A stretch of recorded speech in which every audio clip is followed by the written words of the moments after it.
Barred from jobs and excluded from public spaces. In the 3.5 years since the Taliban swept back into power, freedoms for women in Afghanistan have been dramatically reduced.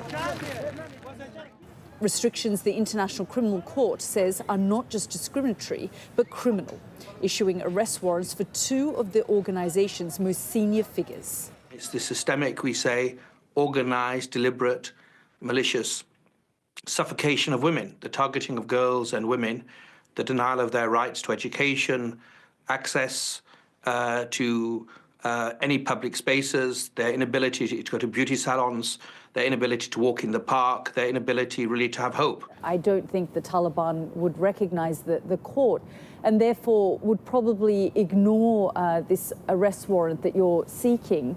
Is there any mechanism, though, to enforce this? The Taliban have been in power for a while.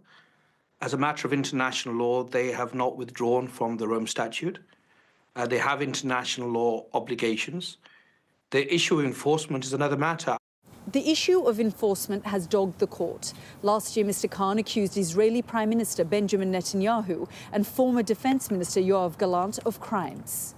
The court's decision to issue warrants was criticised, some signatories even stating they would not enact the warrant as Israel is not a member of the court. Is one really seriously arguing that the hostages in Israel have no recourse when they're being held in Palestine? Or is somebody seriously arguing that a baby in Gaza or hospitals in Gaza are undeserving of protection under the Geneva Convention?